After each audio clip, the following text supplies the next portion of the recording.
Hey guys, good morning. Welcome to my vlog. Mr. Marcos here. Pasok muna ako ulit dahil wala pa sila, mga kasama ko.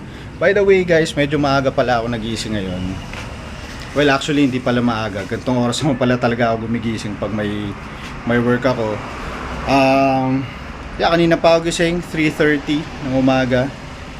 Kasi may lakad kami ng aking mga kaopisina. Well, all boys lang naman tong lakad na to. May lakad kami. Pupunta kami ng Infanta Quezon. Okay. Matagal na namin actually plano to pero ngayon lang kami nagkaroon ng time na gawin to dahil ngayon lang kami pinayagan sa opisina. And syempre, mga responsibility sa bahay, di naman namin maiiwan. By the way guys, pasensya na, nasa kalye ako ngayon, hinihintay ko na sila. Ayun. Update ko na lang kayo sa mga gagawin namin kasi medyo marami-rami to. First time namin pumunta sa Infanta actually. Una namin plano Magbatangas, Zambales, pero alam mo yun, naisipan muna namin sa medyo madaling puntahan, malapit-lapit. Ayun. So ayun. Hintayin na lang natin sila, samahan niyo ako sa paghintay and update ko na lang kayo mamaya.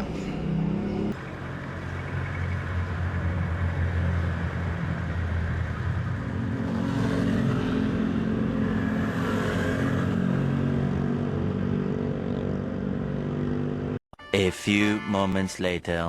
Okay guys, dumating na yung sundo ko. Ayan, si TJ. Ito ang driver namin yan. Unfortunately, kinulang kami ng isang kasama eh. Wala si Alex. Ito pa isa, susunod to. Ayan, si Jay. Hey! Ayun lang, may susunduin pa kami isa. Ito, malapit na. And then after nun, diretso na kami sa Infanta. Diretso na to. So, later na lang guys.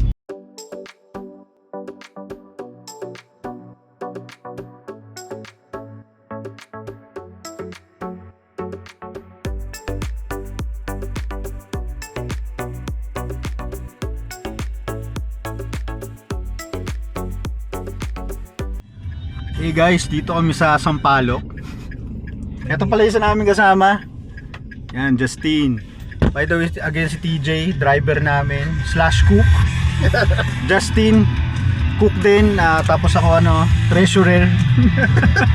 Manager. So tapos na kami mamili. Namalengke na kami, di na namin nakunan kasi medyo marami kaming dala. Bibili na lang kami ng yelo. Tapos yun na, dire-diretso na to, pa Infanta. Tingnan natin yung mga pinamili natin. Ayan. So ito yung mga pinipili namin, medyo marami-rami yan. Pwede na rin. Overnight lang naman tayo, di ba? Ayan, so bumili kami isang box ng alak. Yelo, liempo. Yan, mga pansahog. Simple lang, kasi siyempre wala naman tayo masyadong gagawin dun. Tatambay lang naman magre-relax. Kaya hindi na rin kami bumili ng marami. Ayun, yosi break lang sila. Maya-maya, biyahe na kami. Alas 8 na. Ang check-in namin is 12 pa di ba? So maaga pa. Meron pa kaming oras para magliwali. Ayun, sige. Yan na lang.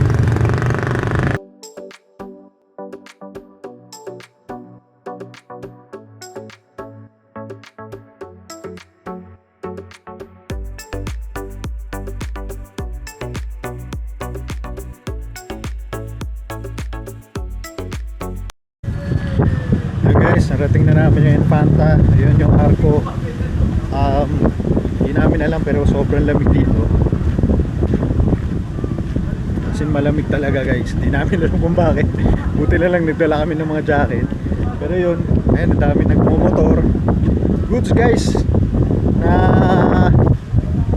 check na namin isa sa aming mga pupuntahan sa bucket list namin. Ayan. Ito guys.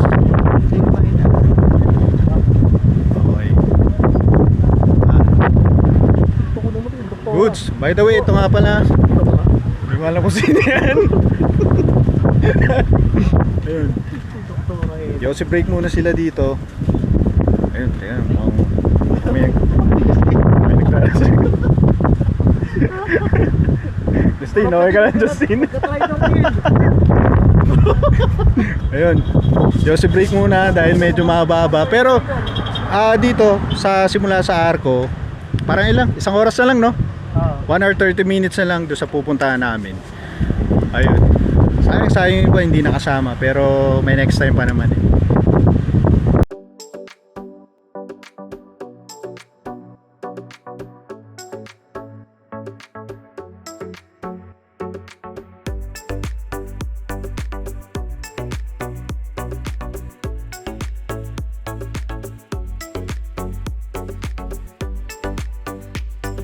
Ayun guys, so nakarating na kami sa dito, sa pupunta namin dito sa Infanta. And it took us around 6 hours para makarating dito. Pero syempre meron pa kaming ibang ginawa na malengke pa kami. Yossi break nila, di ba? Tapos sightseeing, kaya medyo mabagal kami sa daan since first time lang namin makapunta dito. So kung tatanggalin natin yung mga activities na yon, most probably kaya nating mapuntahan to ng mga 4 to 5 hours. Ayun, yung dagat dun lang, malapit lang siya dito. Ayan, nakikita nyo yung gate na yan. Paglabas mo dyan, konting lakad lang, yun yung dagat na yun. Mamaya i-check namin yun, papakita ko rin sa inyo. So sa ngayon, kakain lang muna kami, papahinga ng konti kasi mababa din yung biyahe na yun. And then pagkatapos nun, pag medyo wala ng araw, pupunta na kami sa dagat. Okay, so pakita namin sa inyo mamaya yon. Stick lang kayo dyan.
Hey guys, yun, punta kami ngang dagat. Check namin kung maayos. Although chinek na namin kanina, maganda-ganda naman. Pero yun, tatambay na lang kami kasi nawalan ng internet sa doon sa tinutuluyan namin. Yan. Yan. Siyempre, dala-dala namin yung mga kanya-kanyang inumin namin. Yan. Okay. Let's go.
Okay guys, so dinner na kami. Anong oras na ba? 6? 6 na ba? Magsi-6?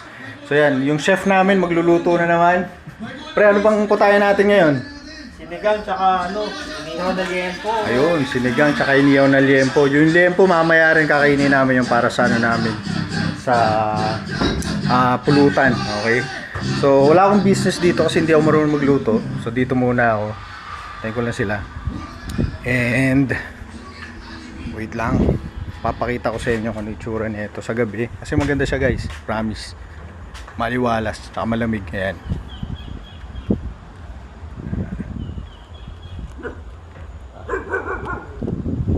guys, later kakain lang kami, tapos not sure kung anong mga activities na gagawin namin kasi yung isa namin kabarkada parang nagdala ng PlayStation eh, kasi parang gusto niya magpa-tournament ng NBA dito eh. So baka dun sa NBA na yun eh may mapala ako kasi sa totoong basketball wala eh. Alright, so guys, kita-kita na lang later.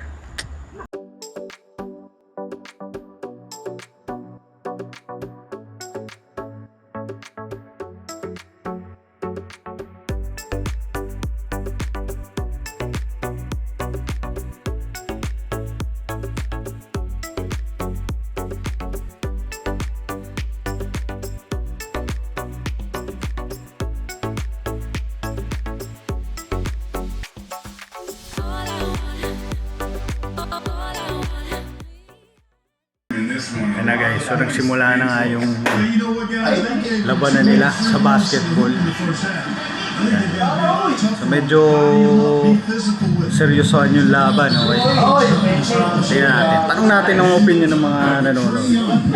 Pre, ikaw, ano sa tingin mong resulta niyan? Sino sa tingin mo nanalo? All-Star ba to? Western? Parang ano kasi, no? Hindi pa kasi, no? West tsaka Atlanta, eh, no? Oo, mali. Tingnan nyo naman mga mukha nyo ngayon. Seryoso. Tingnan na natin kung ano mangyayari. Okay? Pero masaya naman eh. Panoorin natin. Fourth quarter na. Tingnan natin. Tapos Kailangan ng ano, kailangan ng partida, no? Saan yan eh? Kailangan ng partida, par. Ngayon nga guys, talo natin yung Atlanta Hawks. Pero wala, gano'n talaga. So game 2 sila guys, pero ibang team naman to. A few moments later. Morning guys. Morning coffee muna tayo. Grabe, sobrang lamig dito. Sarap ng tulog namin kagabi. Sarap din ng mga nangyari kagabi. Sobrang saya. Ayun, dumating na yung pangalawa namin at iba namin kasama. Ayan, kagabi rin. Actually, yun siya. Basketball na. Yung dalawa pala. So yun, maya dadagat ulit kami para pauwi na kami mamaya. Susulitin na namin. Wala naman kami mga pasok bukas eh. So, ayun. Okay.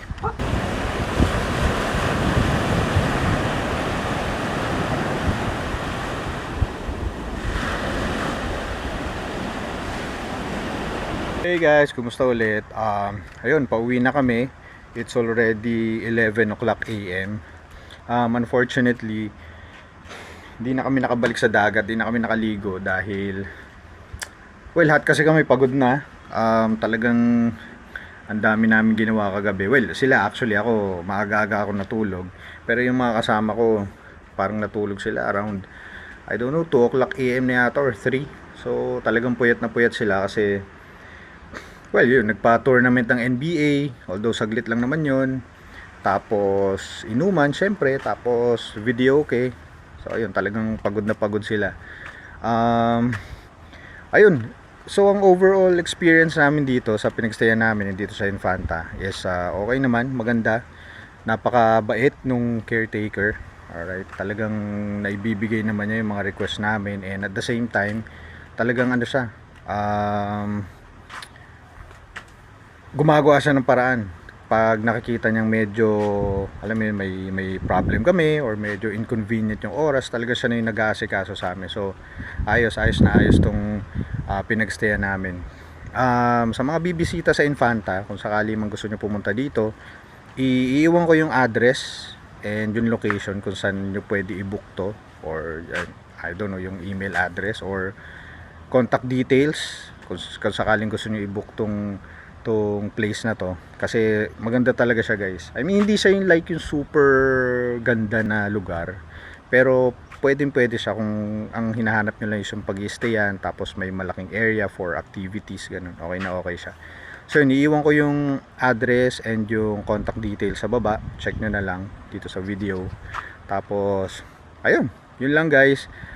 After nito, parang nagpaplano pa kaming pumunta somewhere eh. Baka sa daan na kami mag-lunch or mag-merienda kasi baka abutin uli kami ng 4 to 5 hours pabalik. Ayun, syempre magugutom kami and may yosi break din tong mga to. Ayun, so kung saan man kami kakain, update ko na lang kayo. Alright?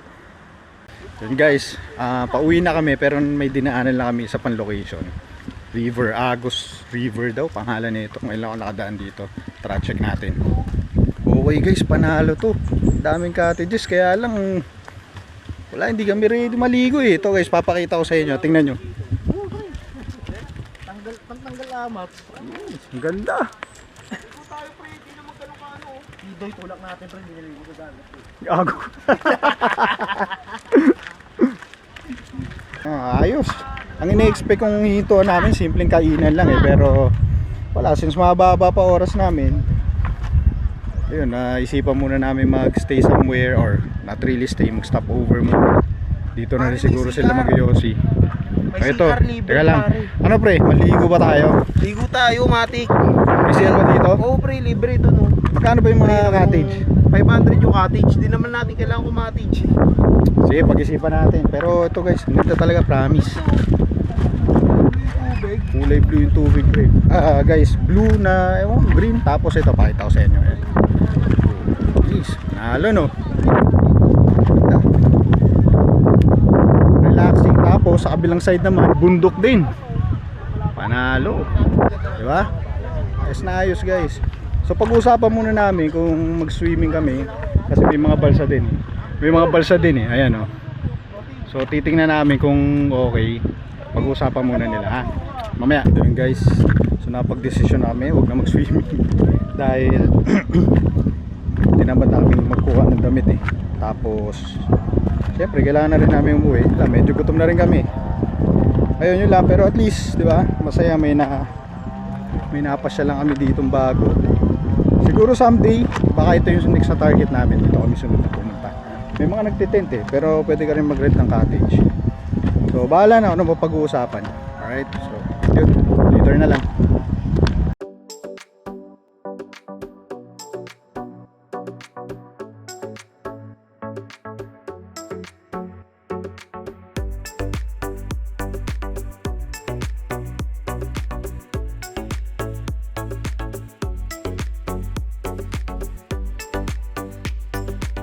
Guys, stop over muna kami, kakain na kami. Magto 2 o'clock na. Dito kami sa Jariel's Peak. Yan. So marami nagvi-visit dito ng mga vloggers, mga moto vloggers. Ayan, kung makikita nyo, daming stickers, di ba? Yan. So I love Yamaha Club siguro, I'm not sure. Pero yan, daming nagvi-visit dito ng moto club. Yun, check namin, dito kami kakain kasi sabi nila masarap daw dito. Then siguro stay lang kami saglit kasi medyo umaambo na rin. Yosi break din. Tapos yun, check ko yung mga pagkain ko, masarap talaga. Wait lang.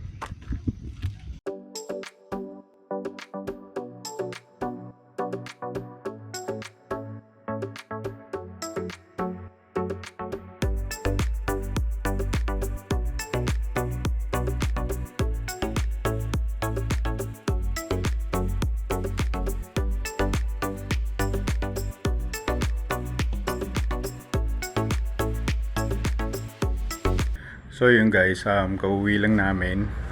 Sobrang traffic. Mali pala yung diskarte namin. Umalis ng mga ganung oras kasi sakto pagdating mo dito sa Manila. Rush hour na. So na traffic kami. Well, okay lang naman. Tapos nakauwi kami na lahat ng ligtas. Tapos ayun, hindi ko na nakuhanan yung last part no activities namin after namin kumain kasi nawalan ako ng battery. Pero ayun, goods, nagawa naman namin yung dapat namin gawin. Nakapag-relax kami, nakapag-enjoy kami. Actually, nagpaplano na kami ng mga sunod namin gagawin. Ayun, sana yung sunod na lakad namin is maging maayos din and makuna ko rin ng video. Alright? So, yun, hanggang dito na lang guys. Mr. Marcos here. Salamat.